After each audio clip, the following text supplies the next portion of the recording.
시청자 여러분 안녕하십니까, 박정호입니다. 금요일 아침, 오늘따라 조금씩 이제 바람이 불어오는 것 같기도 하고 오늘은 좀 폭염이 없이 지나갔으면 좋겠다, 이런 마음도 가지게 되는데요. 정말 답답하고 또 화가 나는 뉴스가 있는 반면 또 시원하고 또 환영할 만한 뉴스도 지금 뒤섞여서 들려오고 있습니다. 특히 내란숙의 윤석열, 지금 서울구치소 독방에 수감이 되어 있습니다.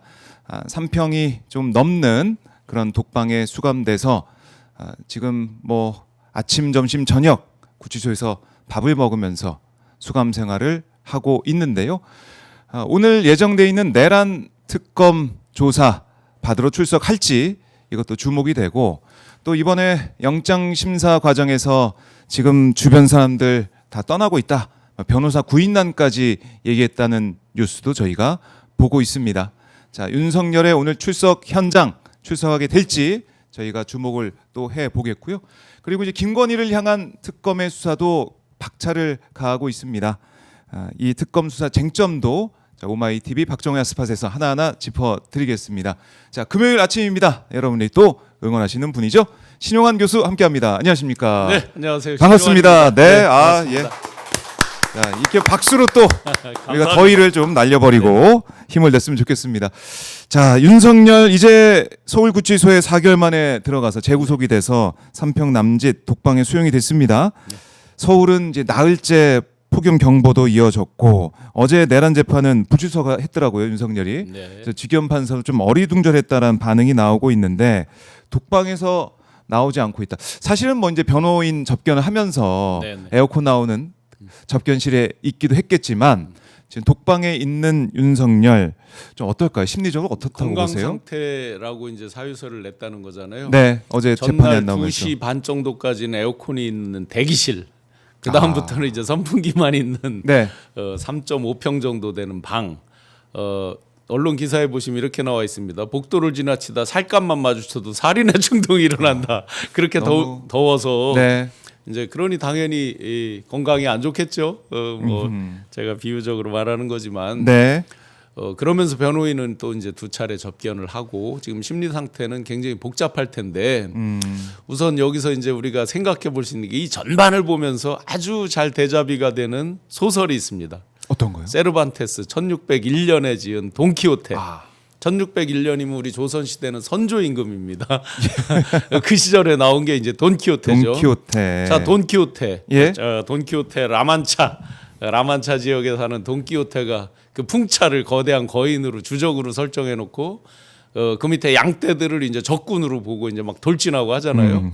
자, 조은석이라고 하는 풍차를 놓고 특검에 그 수십 명의 검사들을 양떼로 놓고 그냥 돌진을 하는데 반드시 구해야 되는 사람이 있어요. 둘시네아 공주. 자기가 반드시 지켜야 되는 둘시네아 공주. 지금 열심히 집에도 안 있고 코바나 사무실에만 앉아 있는 그 공주를 또 지켜야 되는 아주 불타는 사명감이 있죠. 자기가 망상을 현실화해서 계속 반복되면서 자기 말을 바꿔나가고 있죠. 그러면서 소설이 소설을 더해가면서 자기 확신의 강도가 더해지면서 결국은 자기가 한 말 있잖아요. 그런데 이 사람이 진짜 망상이냐 아니라는 게 딱 한마디로 나오잖아요. 다 떠나고 있다라는 걸 얘기하잖아요. 진짜 망상은 다 떠나는지를 모르는 거죠. 그래서 지금 심리 상태가 이제 이 소설을 완성을 해야 되는데 완성에는 어떻게 돼요? 나중에 산초가 말해주는 지극히 현실적인 게 있잖아요. 약간 바보같이 들떨어지는 듯이 보이지만 그 사람은 아주 지극히 현실을 직시해서 얘기를 하잖아요.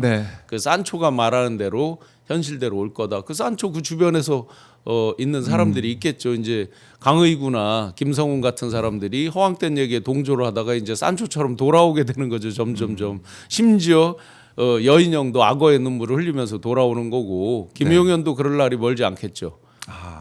이제 다들 사형 아니면 무기징역, 그리고 김건희마저 중형 다 떠나간다. 나를 보호해줄 사람이 없다. 그럼 나는 내가 살아야지. 이 현실 속에서 이제 그 소설은 파국으로 완결이 되겠죠. 소설 얘기와 지금 상황을 비교해 보니까 정말 그럴듯합니다. 예, 이게 딱 매치가 되는 부분들이 있는데 정의의 기사 그 정말 돈키호테가 사랑하던 에마 명마죠. 사실은 늙은 당나귀과이지만 그런 김성훈 이런 사람들도 이제 다 떠나갑니다. 다 떠나가고 있다. 자, 윤석열 오늘 뭐 식단을 봤더니 아침에는 참치, 김치죽, 김자반, 뭐 혼합 음료 이렇게 돼 있던데. 아마 참치 김치 죽은 좋아했을 거예요. 평소에 이제 회의할 때 보면은 네. 그런 종류는 좋아합니다. 바나나, 사과 특히 좋아하고요. 아, 그래요? 네. 아시니까 그때 캠프에 많이 계셨을 때. 그래서 이거는 뭐 크게 문제는 없었을 거고 오늘 저녁 메뉴를 보니까 해장국이더라고요. 아, 그런데 오늘 저녁 메뉴가. 해장국. 네. 그건 아마 이제 한 잔 땡기고 그 다음에 해장국이 나왔으면 좋았을 텐데 그 한 잔이 없어서 좀 없어서. 아쉬움이 있을 겁니다. 네. 영화에 보니까 한 잔을 만들어 먹던데요, 막 안에서. 범죄자들이 그 재밌게 막 풍자하는 그 영화를 보면. 네. 그렇네요. 뭐 술을 마실 수 없는 곳이니까. 근데 하필이면 또 오늘 저녁 메뉴가 해장국이다. 제가 이제 네. 언제 오마이에서 이런 말씀 드렸을 거예요. 그 박근혜 탄핵 당시에 일말의 그 동정심 이런 것들보다 이 부부가 구속됐을 때 그 누구도 동정하지 않을 것이다. 보통은 인지상정이라는 게 있어서 네. 어느 정도 동정심도 들게 마련이죠. 일반적인 사람들도 안쓰러움도 있을 수 있고 여러 가지가 있는데 이들이 해온 악행, 그 악행의 스토리들을 보면 정말 아까 제가 돈키호테 비유했지만 돈키호테는 불쌍한 생각이 좀 들죠. 근데 이들은 정말 그런 최소한의 인간적인 네. 연민애정 이런 게 있을 가능성이 없다. 왜냐하면 본인들이 수호지심, 수기치심 이런 게 아예 없었고요. 네. 남들을 사랑하는, 남들을 안타까워하는 마음 이런 것들이 아예 없던 사람들이기 때문에 보여준 행동들이 그래왔기 때문에 철저하게 버려질 것이다. 철저하게 버려질 그래서 것이다. 감옥에서 아마 그게 예. 더 큰 이제 외로움으로 오겠죠. 다 떠나갔다. 왜 떠나갔는지 본인이 알면서도 일부러 그렇게 말하는 거지만 더더욱이 떠나가고 이제 마지막 남은 누구한테 돈을 줄 테니까 변호사를 보강해라 했다는 최 변호사 이런 네. 사람마저 과연 끝까지 있을 것이냐도 퀘스천이죠. 그래요. 저희가 좀 이 상황, 이제 무너지는 상황을 이제 보고 있다라고도 볼 수가 있는데 오늘 또 윤석열이 특검 출석 요구를 받았습니다. 네, 네. 오후 2시인데 네. 어떻게 예상하십니까? 나올까요? 일단 제 생각에는요. 네. 이제 이판사판이 됐거든요. 어떻게 해도 별게 없어요. 재판에 가서 이긴다는 보장도 없어요. 그렇죠. 그리고 그동안도 어떤 환상 속에서 신경전을 벌여왔어요. 10분이니 20분이니 뭐 일찍 가니 늦게 가니 이제 네. 그런 이제 황당한 걸로 신경전을 벌였어요. 아마 지금도 조금 버티는 그런 모양새에서 한두 번 할지 모르겠다는 생각이 들더라고요. 그러니까 예봉이 완전히 꺾였다라는 모습 보이기 싫은 거. 나올 때 마지막 모습 봤잖아요. 제가 마지막 허세라고 표현을 했는데 주머니에 손 넣고 한 손은 또 건들건들 하잖아요. 아. 그런데 눈과 얼굴 표정은 이미 초점을 잃었고 먼 산을 바라보고 당황한 표정이고. 그러니까 이건 못 숨기는 거고 이건 과거 버릇이 있는 거고. 네. 이런 이제 인지 부조화의 상태에 있는 거죠.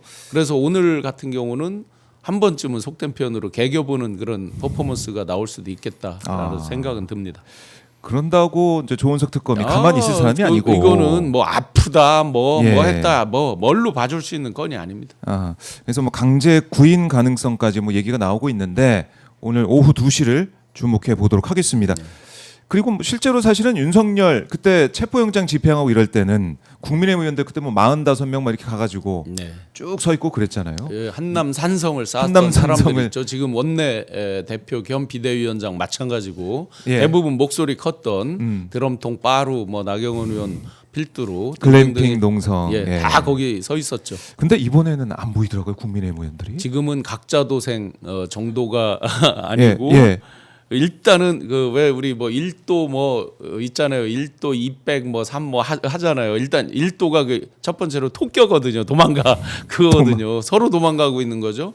제가 월요일 화요일 여의도에서 점심 약속이 있어서 이렇게 네. 하다가 우연히 의원들이 모여서 하는 이렇게 있는 식사하는 예. 국민의힘 의원들하고 마주치셨어요? 마주쳤어요. 그리고 한 분은 엘리베이터에서 마주치고 의원들 표정이 뭐라고요? 제가 비유적으로 말씀드리면 아주 비장하고 장엄합니다. 그래요. 정말 비장한 표정들이고 예. 엘리베이터에서 마주친 분은 뻘쭘하니까 둘이 이제 있게 되고 예. 인사를 하시더라고요. 그래서 잘 지내시냐 하고 인사를 하고 네. 그 뒤로 한 엘리베이터 5층 움직이는 동안에 아주 그 정적의 시간이 길게 느껴지는 아무 얘기도 안 하고. 최근에 제 텔레를 보면 금방 답이 나와요. 대부분의 의원들 번호가 있었기 때문에 텔레 나갔다 다시 들어오는 사람이 부지기수입니다. 아, 그리고 그래요? 대통령실에 나갔던 후배들 그 사람들이 복귀해서 다시 폰을 다시. 바꿔서 들어온 이런 경우가 허다합니다. 그러니까 휴대폰 교체 중이다 이런 얘기가 지금 들리고 있는데 이게 정말 교체해서 확인하고 들어오면 계시네요? 텔레그램에 다시 뜨잖아요. 정말 많이 거기에 정부 산하기관 사람들도 많이 바꾸고 있다는 게 보여집니다. 네. 뭐 그 자체를 뭐 자기가 자기 죄를 바꾸는 뭐 하고 하는 부분을 증거인멸이라고 못 하잖아요. 당사자 건은 법적으로 네. 그 자체를 법적으로 제가 뭐라 할 수 없는 거지만 전체 분위기는 정말 지금 굉장히 경직돼 있다. 경직돼 쫄아 있다. 쫄아 있다. 네. 국민의힘 분위기 쫄아 있다. 이렇게 말씀하셨는데 사실 이제 혁신위가 띄어지지 않았습니까? 아, 혁신위가 띄어졌어요? 윤희숙 혁신위원장이 왔는데 아니 피해자라는 사람이 어떻게 혁신을 해요? 내란의 피해자다, 아. 비상계엄의 피해자다 했는데 그 사람이 혁신을 한대요? 그러게요. 한다고 하더라고요. 그래서 어제 국민의힘 보면은 호준석 혁신위원이 뭐 사죄하는 언급도 나오긴 했습니다. 대통령 탄핵에 직면해서 국민 눈높이에 맞는 판단을 하지 못하는 것을 깊이 반성하고 사죄드립니다. 이런 얘기를 했고 또 당 소속 대통령 부부라고 표현하면서 윤석열, 김건희 직접 언급을 뭐 피하는 모습도 보였고 네. 자, 그러니까 뭔가 위기감을 느끼는 것 같아요.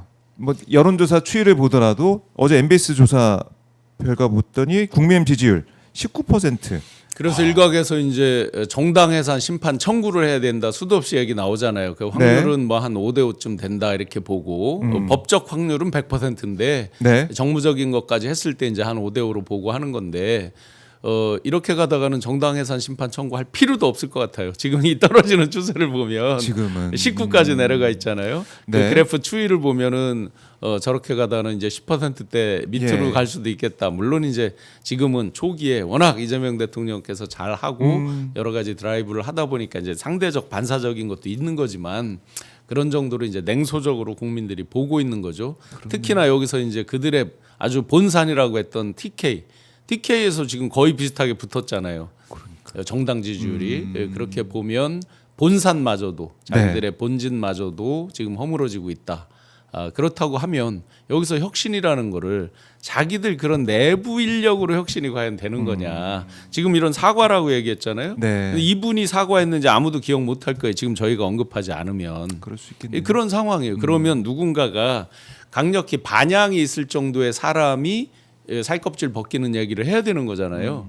그런 건 없죠. 그런 건 그다음에 안 됩니다. 지도부도 그럼 이렇게 지금 사과하느냐? 정치 탄압이라 소리를 하고 있죠. 정치 보복. 정치 보복과 예. 탄압이라는 소리를 하고 있죠. 보복과 탄압이라니요. 보복과 탄압은 시계를 불과 몇 년 전으로 몇 년 전도 아니죠. 몇 달 전으로 돌려보면 딱 어느 게 보복이고 탄압인지 이재명 대통령에게 한 걸 보면 딱 답이 나오는 거죠.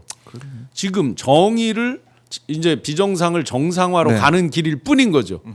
어떻게 그게 탄압이 돼요? 네. 자기들이 가리고 덮고 숨겨왔던 것을 이제 드러내는 길인데 어떻게 그게 탄압이 돼요? 이런 사람들이 혁신을 한다고 자기들 자체적으로 네. 그래도 기존에는 옛날에는 뭐 임명진 목사 같은 사람을 부른다, 무슨 김병준 저 비대위원장 뭐 불러서 뭐 혁신위원장인가를 한다, 심지어 네. 유석춘 교수 이런 사람을 혁신위원을 한다 뭐 하면서 쇼라도 하는 모습을 보였어요. 외부에서 뭐를 한다. 지금요 왜 그럼 이런 현상이 나타나냐? 외부에서 끌어올 사람이 없어요.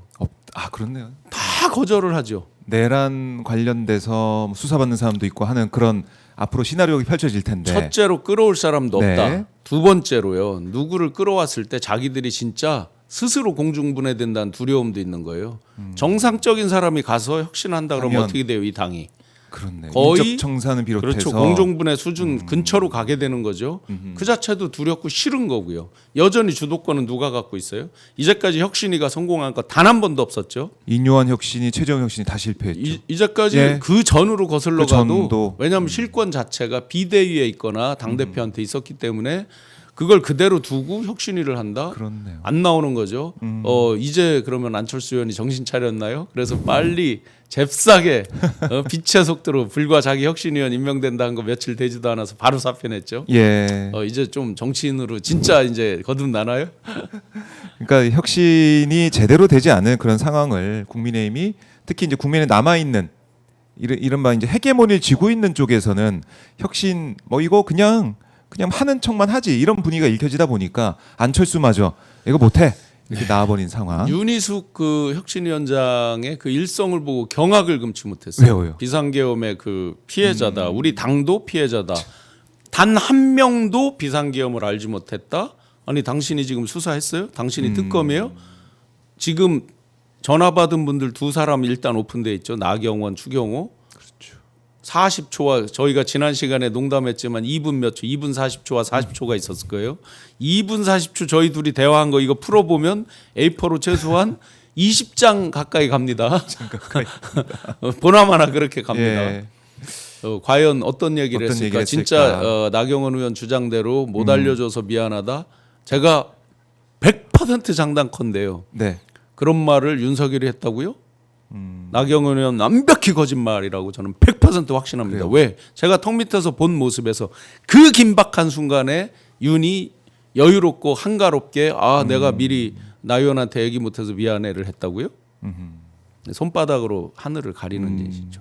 그러니까 그 부분들은 이제 수사를 통해서 통화 기록이 밝혀야 없다고 되는 이제 것이다. 통화 저기만 있고 내용이 이제 녹취가 없다고 방심하고 그 얘기하는 거죠. 그렇죠. 그걸 이제 수사를 하고 있는데 과연 수사 결과도 나오지 않았는데 왜 피해자라는 얘기를 하고 있느냐. 아무도 일선- 알지 못했다를 혁신위원장이 이제 시작하는 마당에 그렇게 전제를 깔고 시작하는데 어떻게 혁신이 됩니까? 알았든 몰랐든 우리가 동조한 거에 대해서 무조건 이유여하를 불문하고 네. 국민들 앞에 석고대죄합니다. 통렬하게 반성합니다. 지금부터 쓸개를 씹으면서 살갗을 벗기면서 정말 우리는 지하실 바닥에서부터 통렬하게 반성하고 다시 햇볕을 보러 나오겠습니다. 이런 게 기본 아닌가요? 그러게요. 그 목소리는 들리지 않고 있다. 진짜 제대로 혁신하려면 신인규 변호사 같은 사람들 저기에서 갔어야죠. 보수의 종말을 외치고 있는. 그럼요, 당연히요. 진짜 다시 태어나고 싶다면 그런 분을 영입해서 네. 갔을 때 그나마 사람들이 다른 시각으로 네. 기대 가능성을 갖고 보는 거죠. 지금은 다 쓰러지는 집에 석가래는 이미 무너졌어요. 근데 이제 기둥 대들보 그다음에 기둥 어느 정도 남아 있어요. 그러면 석가래까지는 그렇다 치고 석가래 정도 무너지면 고쳤을 수 있습니다. 그런데 지금 이런 식으로 혁신위원장이라고 고치러 온 목수가 네. 이런 얘기를 한다? 그럼 어떻게 돼요? 썩은 집에 그냥 그대로 나무 정도, 석가래 정도 보강하다 끝나는 거죠. 꽝이죠. 비는 여전히 새게 돼 있고 예. 기와장 무너져 내리게 돼 있는 거죠. 국민의 미래가 어떻게 될지 지켜봐야 될 것 같고요. 자, 속보 하나 잠깐 짚고 갈게요. 코스피가 장중 3,200 넘었다라는 소식이 또 들어왔네요. 이거 뭐 이런 날이 올 줄. 코스피가 3,000을 넘어서 3,200까지 갈 줄은 몰랐습니다. 여기에 이제 또 기대 가능성 있는 것들이 있죠. 예. 상장사들 같은 경우에 이제 지주사 포함해서 자사주 매각에 대한 거를 강력히 얘기를 했죠. 네. 자사주가 이제 그동안 경영권 방어 수단으로 악용되는 경우가 많았습니다. 맞아요. 자사주라는 건 회사가 보유하고 있는 자기 회사 주식입니다. 네. 취득 요건이 5가지가 있어요. 상법에 보면 만만치 않아요. 그 자사주를 취득한다는 자체도 이익잉여금 있을 때만 취득하고 뭐 등등등 여러 제한들이 있는데 그걸 이제 보통은 소각을 안 하고 또는 재매각을 하지 않고 네. 대주주들이 경영권 방어 수단으로 썼죠. 왜냐하면 자기 회사가 갖고 있는 자기 주식이기 때문에 오너 뜻대로 투표권 행사가 간단 말이죠. 이 부분을 이제 매각하는 거를 강력히 이번 상법 개정안에 들어가 있잖아요. 맞아요. 그 법안이 지금 이제 실행 시기라든지 네. 통과라든지 이런 이제 세부적인 게 남아 있는데 만약에 그렇게 됐을 때 네. 어떻게 되냐면 주주들의 권익 그러니까 대주주 맘대로 갑자기 틀어서 못하는 거 이런 것들이 이제 강력히 될 것이고 또 한 가지가 이제 엊그제 김용남 의원이 오마이에서 얘기하는 걸 제가 방송을 봤습니다. 예. CB CB는 이제 그 동안에 대한민국에서 가장 오너들이 악용한 게 2가지예요. BW는 본드 위드 워런트라고 해서 분리형인 경우가 대부분이었어요. 기존에 본드와 주권이 별도로 노는 거예요. 네. 그러니 본드는 사채잖아요. 기업이 갚아야 되는 빚이고 그렇죠. 이거를 이거와 함께 같이 붙어서 주권이 생기는 거예요. 그러면 좋을 때는 주권으로 행사해서 주가로 먹고 네. 나쁠 때는 채권으로 그냥 원금 회수하면 그만이고 이자 요거 받고. 굉장히 많이 악용했던 거거든요. CB도 똑같아요. 컨버터블 본드입니다. 채권인데 주식으로 전환할 수 있는 권리를 보통 이제 발행할 때 10% 디스카운트를 하거든요. 제3자 배정. 내가 오너인데 내가 들어갈 때 주당 1,000원인데 지금 900원으로 들어가. 이미 들어갈 때 100원 먹었죠. 그렇죠. 그다음에 주가가 올라가면은 채권을 주식으로 전환을 해요.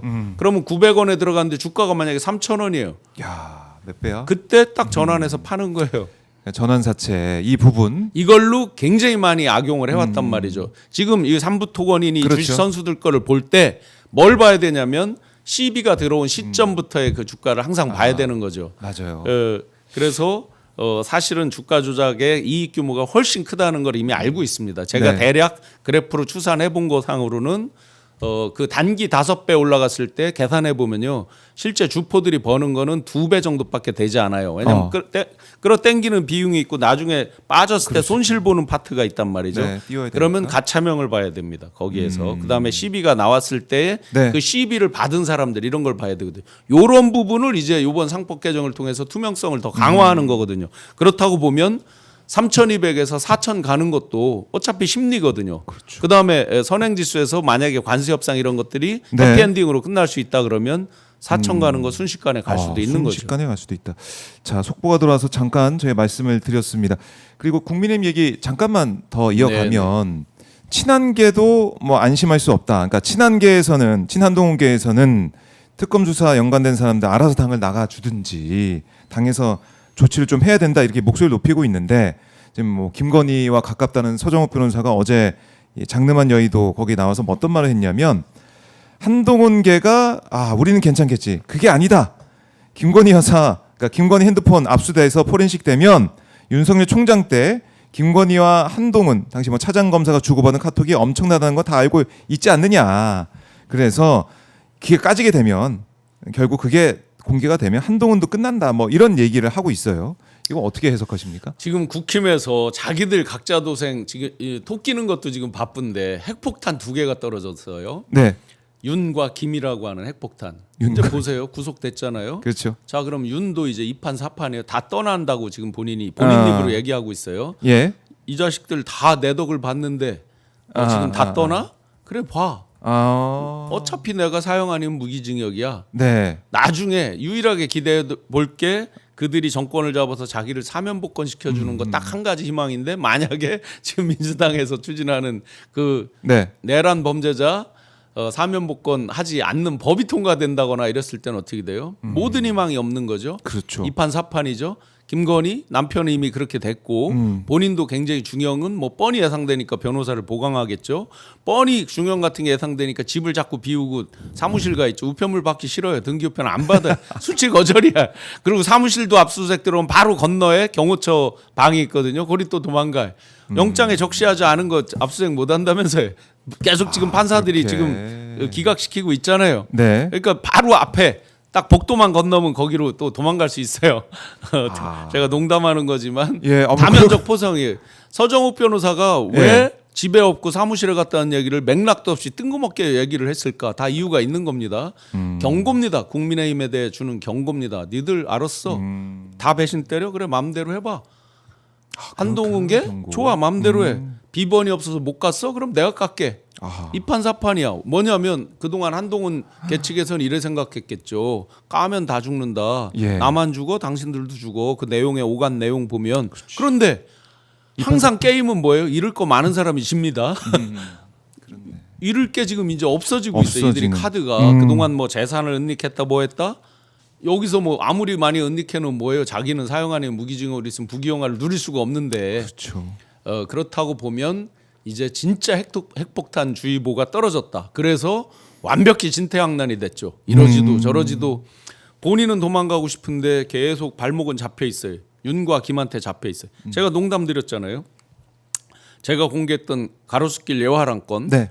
지금 그때 서영교 의원님 등등해서 진상조사단이 가서 현장 하고 나서 물론 그 일주일 전에 제가 비퍼를 찍어놨었고 애프터 그 뒤로 건물을 아예 밀어버렸잖아요. 누가 댓글에 예화랑 폭파시켰어요. 이렇게 댓글이 있던데 아예 밀어버렸어요. 그러다 보니까 그 현장에 대한 어떤 것들이 중요한데 없어졌단 말이에요. 증거가 없어진 거. 그렇다고 안심할 수 있어요. 8월 3일이 공소시효 만료일이죠. 예. 만약에 지금 윤이 열받아서 니들 그때 나랑 예화랑에서 누구누구 와서 회의했지 한마디면 바로 그렇네. 400억 토해내야 됩니다. 397억인가 되죠. 토해내야 됩니다. 국민의 입장에서는 그렇죠. 돈이 또 걸려 있네. 제가 예를 든 거지만 이런 게 한두 가지예요. 그래 맘대로 해봐. 뭐뭐뭐 공천 나한테 해서 받아갔지. 얘기 나오면 어떻게 돼요? 여기서 더 제가 가중될 것도 없어요. 내란 이미 우두머리와 사형 무기 뭐 이러니까 네, 만만치 않아요. 잃을 게 없어요 이 사람들이. 그러니 한남 산성을 쌀 때는 다 보호할 것처럼 해서 그래도 믿었는데 만약에 사면복권을 못하게 되는 법까지 통과된다. 볼만할 겁니다. 서로 난타전인데 이쪽은 밑에 사람들은 다 시켜서 했어요라고 부를 것이고 네. 뭐 삼부토건 양평거 원희룡 장관이요? 원희룡 장관 맞아요. 요즘 어때요? 어떻대요? 지금 이제 정말 네. 멘붕이죠. 저는 개인적으로는 참 가슴 아프고 씁쓸합니다. 왜냐? 제가 인수위 때 마지막 사표를 내려갔을 때 원희룡 장관이 그때도 이제 넘버 2였죠. 인수위에서 안철수 씨가 넘버 1이고 넘버 2를 했죠. 네. 그 방에서 차를 마신 게 마지막이었습니다. 제가 사표를 낸 게. 누구가 농담하더라고요. 저한테 이것저것 물어보면서 예. 아유 기왕이면 인수위까지 같이 했으면 훨씬 더 많은 비밀을 알고 했을 텐데 뭐 이런 농담을 하시던데 그건 저한테는 굉장히 가혹한 얘기고요. 그 마지막 차 마시면서 여러 이야기들 정말 주마등처럼 스칩니다. 그러면 그때 윤석열의 그런 어떤 탄핵 가능성 네. 정말 이거 박살난다 하는 것들이 제 눈에만 보였을까? 다 같이 보였겠죠. 오히려 저보다 더 훨씬 가까이 있었던 분이기 때문에 더 잘 보였겠죠. 그 멤버들이. 근데 이 길이 이제 갈려진 거죠. 거기서. 아마 이제 예. 그 달콤한 당근이 있었겠죠. 꿀과 당근이 있었겠죠. 그게 이제 훨씬 커 보였을 수 있고 그러면서 이제 국토부 장관 물론 본인이 원했던 건 그게 아니었습니다. 본인은 뭐 솔직하게는 총리가 되고 싶었죠. 뭐 그게 아니라 그러면 행자부 장관 뭐 등등등의 여러 이제 다른 것들에 대한 이야기들을 당시에 들은 게 있죠. 네. 근데 이제 국토부를 그럼 왜 받았을까라는 퀘스천들 지금 이제 양평거랑 연결되는 얘기로 이제 해석들을 하는 거죠. 삼부토건 등등. 그러면 이분은 과연 앞으로 어떨까? 네. 원장관 사모께서 당시에 별로 좋아하지 않았어요. 그래서 네. 일각에서 김건희가 굉장히 원희룡 싫어한다는 말도 나왔던 거예요. 그 당시에 있었던 얘기들이죠. 뭐 그건 알 수는 없지만 그런 네. 얘기들은 많이 돌았습니다. 그렇게 보면 지금 와서 굉장히 땅을 치고 해야 할 거예요. 그 같이 모셨던 멤버들도 800에 7070 전화 받은 게 그 옆에서 수행하던 보좌관이 받은 겁니다.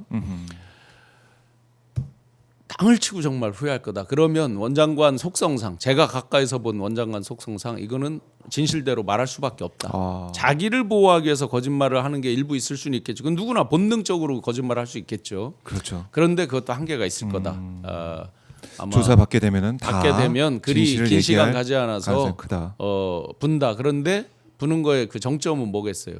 누가 시켜서 했어요가 이제 그렇게 부러지겠죠. 왜냐하면 양평거 기자회견할 때 쪽지 받아서 그거 네. 하면서 바뀌는 그 그러니까요. 순간 제가 급발진하는 순간을 화면에 보여드리고 보셨을 있습니다. 거예요. 예. 아마 예.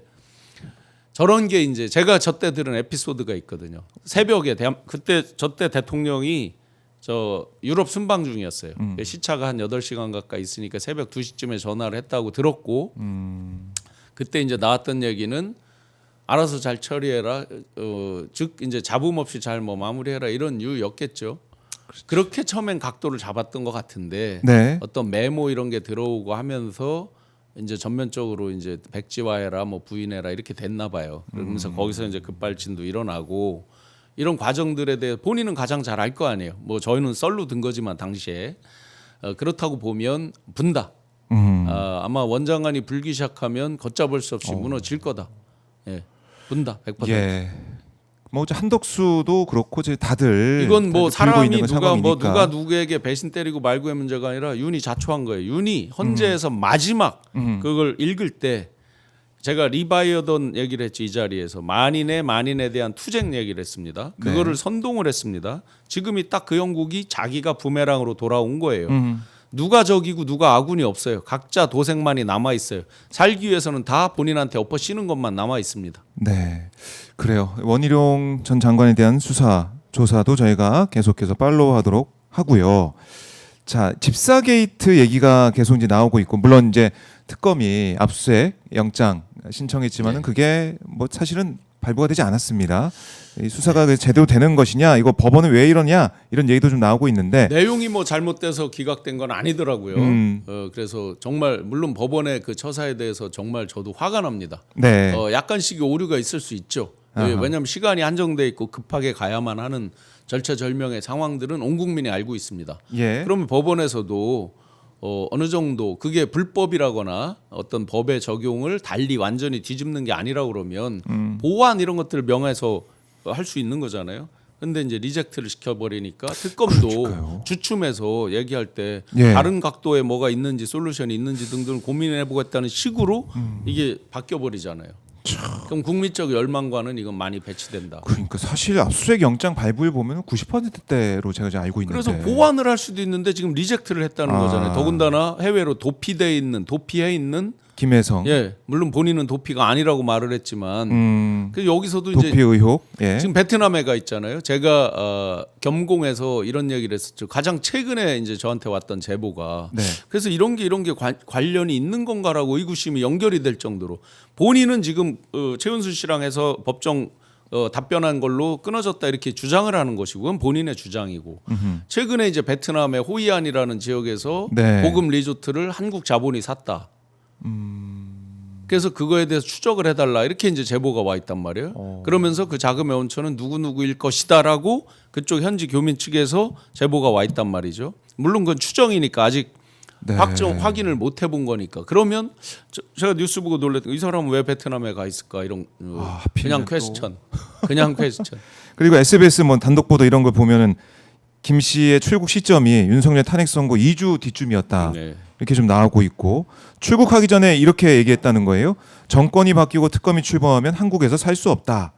그러다 보니까 도피 의혹이 지금 불거져 있는 것이고. 김건희가 그동안 어떤 일을 하거나 했을 때 결과적으로 보면 자기 개인적 인맥에서 벗어난 건 단 하나도 없다. 거슬러 가볼게요. 이번에 계속 뉴스화됐던 21g 네. 국민대 디자인대학원 동문이죠. 71년생인가 그럴 거예요. 그 사장은 부인은 70년생 압수수색 당했죠. 그런 인연이 있던. 예, 네. 21g 다 그 개인 인연이죠. 의전비서관 하던 홍보 쪽 전문가에다가 의전비서관이 됐던 김승희라는 분이 있었죠. 그분도 고려대 대학원 거기는 아마 신방과 관련 그 미디어 관련 대학원일 겁니다. 네. 최고의 과정들. 그 다음에 지금 나오는 24 2010년도 서울대학교 EMBA 과정 예. 그때 들었던 명단을 제가 알고 있어요. 그 당시 제 후배들이 많이 들었어요. 그 과정을. 그리고 그 멤버들이 그 다음에 저랑 같이 또 다른 최고의 과정을 듣기도 했어요. 그래요? 그래서 그때 김건희 얘기를 많이 들었습니다. 왜냐하면 그때 결혼을 하면서 꽤 뉴스에 많이 나왔거든요. 2012년쯤에. 그리고 그때 중수 이과장하고 했었죠. 여한석 검사장 1과장인가 하고 2과장인가를 할 때였어요. 그때 여러 기업들이 수사를 많이 받고 있었어요. 네. 대기업들이. 예, 지금 김여성 씨가 속해 있는 네. 그 그룹도 그 당시 조사를 받았습니다. 그러면서 그 조사에 대비하고 방어하고 하는 과정에서 그런 인맥들이 많이 동원됐다는 얘기를 당시에 들은 바가 있습니다. 네. 그래서 내용은 뭐 꽤나 많이 아는 편입니다. 비마이카 그게 이제 IMS로 모빌리티로 바뀌었죠. 이게 이제 단순히 지금 뉴스에는 이 모빌리티 회사만 보고 있죠. 그 뒤에는 뭐가 있어요? 증권사, 저축은행, 금융이 껴 있단 말이죠. 그다음에 카카오 모빌리티가 그러면 왜 여기다 했을까? 카카오가 어땠어요? 굉장히 긴 시간 대주주 오너 리스크가 생겨버렸죠. 네. 구속이 되기도 했었고. 그럼 그걸 벗어나기 위해서는 어떤 노력들을 할까? 이런 것들을 복합적이고 입체적으로 봐야지 이 퀘스천이 풀리는 거죠. 예. 단순히 잔고위주도 마찬가지입니다. 대한민국의 그 제가 제일 마음에 안 드는 용어가 최은순 잔고위주예요. 왜 최은순입니까? 인연의 시작은 지금 김예성 씨랑 2010년에 김건희 씨가 만난 거예요. 출발이. 그러면 그 패밀리 김건희 패밀리 잔고위주죠 정확히. 그렇네요. 용어 자체가 바뀌어야죠. 예. 자 이렇게 밀접하게 그러니까 집사 게이트라는 얘기가 이제 붙어 있을 정도로 그러니까 김건희와 밀접해 있는 그런 의혹이다라고 네. 볼 수가 있는데 지금 IMS 모빌리티가 투자받은 184억 가운데 절반 가량 92억 원이 외부 용역비로 빠져나간 정황 이게 지금 특검에 네. 포착이 됐다. 동아일보가 보도한 내용인데 이 돈의 흐름이 어떻게 될까? 결국은 이제 현금화를 했겠죠. 외부 용역비로 나간 거는. 그래서 이제 제가 뭐 공개드렸던 퀸비코인으로 건진이 자금 세탁하는 부분이라든지. 그러니까 요즘은 진짜 그 코인이 이제 뭐 여러 장단점이 있지만 자금 세탁 용도로 써지는 부분이 이제 가장 크게 관계 당국이나 국민들 감정해 보면 가장 큰 이제 허점 맹점인 거죠. 네. 그래서 일각에서 이제 그 행자부 장관, 이상민 장관 집에서 발견된 게 이거랑 관련인 거 아니냐 뭐 이런 의혹 제기도 하던데 그 부분은 저는 아닐 것 같습니다. 그건 아니다. 그 돈은 또 왜냐하면 다른 이제 쪽 세탁을 돈이다. 했다 그러면 이들이 세탁 능력이 없는 사람들이 아니거든요. 많이 이제 기존에 잘 알고 있는 사람들입니다. 증권사, 저축은행 등등 하면서 금융 전반에 대한 로직을 아주 잘 알고 있는 사람들이에요. 네. 코스닥 시장에 대해서도 굉장히 잘 알고 있는 멤버들입니다. 그렇기 때문에 뭐 현금화해서 그냥 누구한테 맡겨놓고 이렇게 할 사람들이 아니에요. 그러니까 그 돈과 연관성은 저는 거의 제로라고 봅니다. 그럼 따로 좀 따져봐야 되는 그런 네, 돈이고 아마 어디로 이제 갔느냐. 본인이 받은 거에서 나눠 먹은 게 있을 수 있고요. 본인이 예. 46억 그 전 때 받은 것까지 하면 한 80억 가까이 되죠. 30몇 억도 받은 게 있었으니까. 그다음에 이제 용역비로 나가는 부분들은 네. 용역비라는 거야말로 이제 추산이 잘 안 되는 거잖아요. 가치가 아하. 정확하게. 그렇죠. 그러면서 이제 그런 것들이 일종의 어디로 페이백이 됐는지 예. 이런 것들은 정말 특검에서 빨리 밝혀야 되는 사안들입니다. 그러니까 이건 비교적 아주 옛날 게 아니기 때문에 최근에 벌어진 일들이기 때문에 네. 충분히 조사가 이루어질 수 있다고 봅니다. 그러니까 돈의 이제 흐름을 따라가는 그 수사도 이제 계속해서 해야 되고 삼부토건도 마찬가지고 네, 네. 돈의 흐름을 따라가다 보면 그 뒤에 누가 있었느냐 이거 밝혀내야 된다. 삼부 같은 경우는 이제 그 DID나 웰바이오텍이 지금 이제 회사 이름이 실명으로 뉴스에 거론이 되고 있잖아요. 그 오너들이 삼부토건하고 이제 함께. 회장들이 이제 거론이 되잖아요. 그렇기 네. 때문에 제가 이익 규모가 상상을 초월할 수 있다라고 말씀드리는 겁니다. 함께 다 같이 봐야 된다는 앞에 거죠. 보이는 이제 주포 주력 세력들이 이제 하는 게 있고 여기서 이제 방송에서 그 누구도 지금까지 이 패널들은 얘기를 안 하더라고요. 네. 배수 계좌라고 혹시 들어보셨어요? 저는 김건희 씨 돈도 배수 계좌에 활용됐을 거라고 추정을 합니다. 어떤 겁니까 그게? 10억을 내면 네. 보통 3배수 계좌, 5배수 계좌 이런 게 있습니다. 실제로 이제 사채 굴리고 하는 사람들이 많이 하는 겁니다. 예. 10억을 담보로 잡고 30억어치 주식을 삽니다.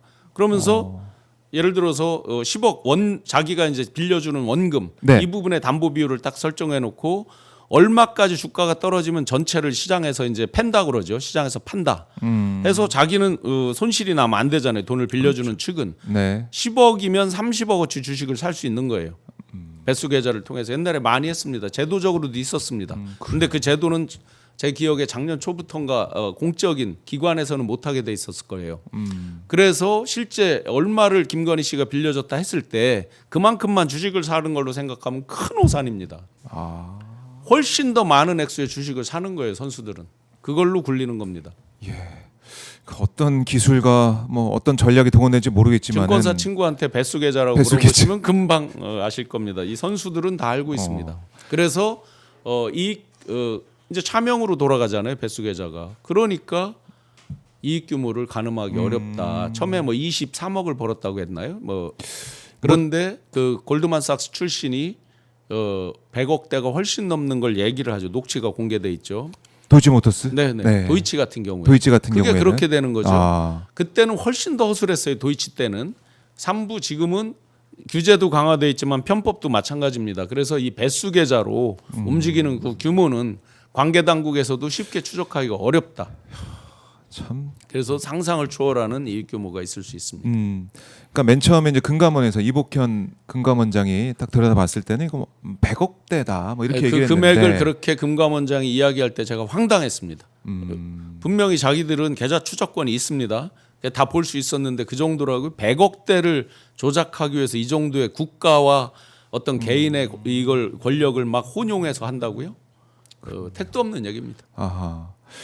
자, 그래서 그걸 축소해서 지금 그걸 또 검찰에 넘겼다 검찰이 또 다시 금감원 넘기고 막 핑퐁 게임 하다가 특검까지 온 건데. 100억대라고 한다면요. 제가 아는 선수들의 움직임에서 이제 네. 처음에 그 모찌 계좌라고 흔히 자기들끼리 부르는 건데 시드머니가 시드머니. 있고 중간에 이제 그 펌핑하는 선수조들이 있고 마지막 설거지조가 있어요. 설거지 중에는 누가 혹시 얻어 걸리면 빵에 갈 거냐에 대한 빵에 대한 비용까지를 자기들이 산정해서 한단 말이죠. 네. 그런데 그 비용이 얼만데요? 100억대라고요? 택도 없는 얘기죠. 그들을 뒷바라지하는 그 돈만 해도 네. 어마어마한 액수들을 얘기들을 합니다. 제가 투자회사 사장을 해보고 했기 때문에 예. 이런 부분에 대해서는 꽤 많이 듣고 보고 있죠. 아, 그래요. 이 특검 수사가 빠르게 진척이 돼서 이게 좀 수면 위로 올라와야 되는데 그러다 보니까 김건희 소환은 또 언제가 될 거냐. 그러니까 특검이라는 게 이제 시간이 정해져 있는 그 수사 아니겠습니까? 예를 들어 뭐 양평 같으면은 한 번 정도 부르면 바로 소환할 수 있을 것 같고요. 삼부도 마찬가지로 뭐 사실은 지금 드러난 것만 해도 안 부르고도 소환할 수 있을 것 같고. 네, 거의 그러면 다음 주에는 뉴스가 나오지 않을까. 저는 그렇게 생각합니다. 다음 주에는 더 늦어질 필요가 없다. 그리고 뭐 부부 동시구속을 안 하느니 뭐 관행적으로 어쨌느니 이런 건 이번에는 의미가 없다. 네. 왜냐하면 내란 우두머리이기 때문에 나머지랑 비교해서 뭐를 기존의 관례를 적용할 수가 없다. 그리고 자꾸 언론들이 뭐 특검과 수싸움 이런 얘기를 하는데 수싸움이라는 건 대등한 사람들끼리 괜찮은 사람들끼리 할 때 수싸움이라는 표현을 하는 것이지 예. 이런 완벽한 범죄 집단입니다. 범죄 이들과 집단이다. 어떻게 수싸움이라는 표현을 언론이 합니까? 아하. 지금 보니까 오늘 뭐 주준유 기자 같은 경우는 김건희가 이제 어제 서울 아산병원 뭐 다녀왔다. 네. 계속 아플 예정이고 뭐 기록을 쌓는 중이다 이런 얘기까지 하던데 네. 여러 가지 이 고민하겠죠 어떻게 할지 특검 수사 제일 대비해서. 아마 그거에 후회스러운 사람이 윤석열이었을 것 같아요. 왜요? 휠체어 신공을 못 써보고 들어갔잖아요. 한 자기가 번쯤은 써봄직도 했는데 미는 것만 해보고. 근데 너무 김건희가 일찍 쓰는 바람에 본인이 이제 쓸 수 있는 찬스를 잃어버렸죠. 제일 아마 그 부분이 아쉬운 부분일 것 같아요. 수염도 좀 기르고 담요도 엎어 쓰고 막 하고 하는 게 좀 있었을 건데. 네. 아 그런 걸 못했네. 그리고 이제 김건희는 지금 이제는 현실에 대해서 확실히 직시하는 거죠. 변호인을 보강하고 있잖아요. 제가 엊그제 윤이 출석할 때 봤던 변호인 중에 김건희만 거의 전담하다시피 해서 변호했던 변호사가 어제 그 윤 나올 때 나왔잖아요. 그래서 예. 그게 왜 그러면 그 사람이 나왔을까? 아마 어떤 분위기 전반을 같이 보려고 하는 것 같다. 특검에 대한 분위기를 이런 생각을 해봤습니다. 물론 내란 특검과 이쪽 김건희 특검은 다르지만 16가지 중에서요 보시면은 16개를 다 언제 하냐 이렇게 생각들 하시는데 주요하게 사안으로 해서 새롭게 조사할 부분은 한 7, 8가지 정도예요.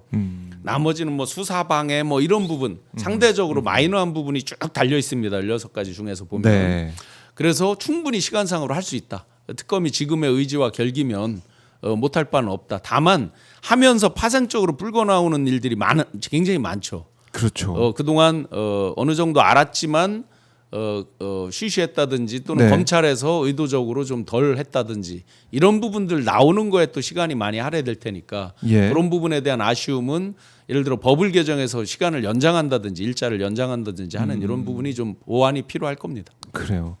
사실은 이 무인기를 뭐 이 한 번, 두 번 이게 아니고 5번을 보냈다라는 그런 네. 증언도 좀 나오고 있고. 저도 이제 위험스러워서 방송에서 그냥 그 대북 이렇게 비즈니스 예. 하는 분으로부터 그 당시에 들었다까지만 말씀드렸지만 굉장히 격앙된 얘기를 들었어요. 당시에 북 수뇌부에서도 엄청나게 정말 열이 받아 있었다. 네. 이미 다 이제 간파를 하고 있었다는 뜻이겠죠. 뒤집어 보면. 그렇네요. 그래서 누가 농담하잖아요. 전략적인 내는 우리가 하는 줄 알았더니 김정은이가 했다. 음. 노벨 평화상을 김정은을 줘야 된다. 뭐 이런 이제 우스개 댓글이 달릴 정도로 여러 차례 외환을 유치하려고 네. 달러나 좀 많이 유치하지. 그놈 외환을 엉뚱한 외환을 유치하려고. 그 외환이 그 외환이 이건 아니야. 정말 무서운 거예요. 전 국민을 볼모로 잡은 거잖아요. 여러 리포트에 보시면 네. 국지전만 일어나도요. 서울 같은 경우에 몇 분 만에 30만, 몇 분 만에 100만 이런 시뮬레이션들이 리포트에 있어요. 그러니까 이걸 집중적으로 10월, 11월 보냈다는 거 보면 그 당시 떠올려 보면 김건희 특검법에 대해서 민주당이 추진을 계속 해왔고, 근데 제2호권을 윤석열이 행사를 했고 네. 그 기간 아니겠습니까? 네, 그 맞습니다. 기간. 명태균 씨께 이제 한참 그렇죠. 불거지기도 공천계의 부요. 했고 강혜경 씨, 뭐 저도 이제 여러 가지를 맞아요. 오픈하면서 그때 뭐 10월, 11월. 그래서 제가 민주당 행사장에 갔더니 네. 사회 보시는 의원님께서 내란 촉발자 신용환 교수 왔다고 뭐 이렇게 말씀도 하시는데 네. 그때 긴박할 때죠. 기박할 때 그러면 무인기를 또 보냈다. 흔히 이제 뉴스로 덮는다. 뭐 이런 측면도 하나 있을 수 있고, 그건 순진하게 보면 그렇고, 네. 이들은 뉴스 정도가 아니라 진짜 외환을 유치하려고 한 거죠. 다만 예. 결국 그러면은 이 내란도 그 중심에 내란 시작. 그렇죠. 촉발이라는 단어 쓰셨지만 그 중심도 김건희가 있는 게 결국 아니냐. 김건희 건이죠. 그러니까 김봉식 씨가 패밀리와 관련된 얘기다라는 걸 하는 거겠죠. 결국은 모든 거는 다 시작과 끝은 불시네아 공주를 보호하기 위한 돈키호테의 정의의 사도인 돈키호테가 야. 로신한테를 타고 그 로신한테도 지금 배신을 때려서 그렇네요. 총 사용에 대해서 지금 말을 바꾸고 있고. 그러니까 외로움을 느끼는 예. 돈키호테가 된 윤석열 또 생각을 해볼 수가 있는데 이 김건희의 소환 조사 여기에 또 많은 분들이 주목하고 구속 가능성에 대해서도 부부 동시 구속 이거는 한 번밖에 없었다 이런 얘기를 계속 하는 것 같아요. 그 관행 일부 언론. 자체가 의미가 없다는 거죠. 이게 뭐냐면 내란 수계라는 건 그게 뭐 전무후무한 셈 아니에요 사실상. 네. 뭐 기존의 군사 쿠데타랑도 또 다른 얘기고 그러다 보니까 이건 기존의 관행 관례랑 비교할 필요가 1도 없는 거죠. 이 1도 사안은. 없다. 네. 1도 없다. 그래서 결국 소환 조사 그 이후에 구속영장 청구와 또 발부 가능성까지 두 있다. 번 조사할 필요도 없을 것 같은데요. 유는 그래도 이제 2번 했죠. 2번 했죠. 네, 예. 뭐 2번 할 필요가 없이 첫 번째 소환될 때 아마 개나리 보찜 싸갖고 와야 될 거예요. 어허. 유는 이제 2번째 때 그렇게 됐지만 네. 그렇게까지 갈 필요도 없을 것 같아요. 야, 김건희 그러면 어떨까요? 지금 이 상황에 대해서 어떤 심리 상태로 이 상황을 좀 보고 처음에는 있을까? 이제 진짜 뭐 궁금하네요. 자기는 어떻게도 빠져나갈 수 있다 예. 별별 얘기가 다 나왔지만 지금 보면 변호사를 보강한다 등등등 여러 이야기들이 나오고 있고 또 주변 인물들 심지어 이제 엊그제는 그것까지 터져 나왔죠. 조연경이라고 하는 비서 뭐 남편이 뭐 어쨌다 하고 뉴스에 또 나오더라고요. 여러 이제 그 주변 인물들에 대한 얘기까지 막 튀어나오기 시작하잖아요. 네. 그럼 이건 걷잡을 수 없다. 이제 가까운 곳에서 마구 샌다. 이제 마구 샌다. 예, 그냥 단순히 지금 오픈돼 있는 거 외의 것까지 네. 그리고 가까이 있던 사람들 사적인 부분까지 마구 튀어나온다. 그러면 이제 여기서 법적인 거를 떠나서 국민들이 공분하는 포인트는 감정적인 게 더 강하잖아요. 윤도 마찬가지고 예. 윤도 법적인 내용도 지금 화가 나지만 인정하지 태도. 않고 부하한테 예. 떠밀고 거짓말하고 이것 때문에 더 화가 나는 거잖아요. 네. 결국 이번에 영장을 발부한 판사도 세 가지 딱 물어보는 게 윤석열이 집중적으로 거짓말하는 부분을 딱딱 집어서 물어본 거잖아요. 마찬가지로 딱 세 개, 예. 네, 김도 결국은 자기 살기 위한 어떤 거짓말 이런 것들이 나올 때 또 그에 따른 부수적으로 사적인 거 은밀한 것들이 막 튀어나올 때 국민적 그 공분은 훨씬 커질 수 있다. 그렇게 보면 부부를 동시 구속 안 하는 뭐 관행 이런 건 아무런 의미가 없는 얘기가 돼버리는 거죠. 결국 사필 규정으로 갈 것이다. 이렇게 말씀을 가야만 하고요. 가야만 한다. 지금의 사필 규정 제가 페이스북에 써놨지만 만시지탄입니다. 만시지탄. 그리고 지금부터는 그래서 제가 결론에다가 뭐라고 썼냐면 이제부터 우리는 징비를 해야 된다. 그 징비록이라는 게 네. 여러 가지 환난을 대비해서 미리 이제 준비하고 하는 것을 징비라고 하지만 예. 거꾸로 지금은 이제 대한민국을 바로 잡아서 진짜 다시는 이런 일이 일어나지 않도록 하는 징비를 해야 되는 시점이 된 거죠. 중요한 시점입니다. 중요한 시점. 저희 오마이 TV 박정희 아스팔스 통해서 계속 함께 해주시고요. 오늘 교수님 네, 숨가쁘게 달려와 봤습니다. 말씀 잘 들었고 끝으로 가시기 전에 한 말씀 듣고 마무리하겠습니다. 노래 하나 틀어주세요. 노래 뭘 틀어드릴까요? 라만차. 라마치.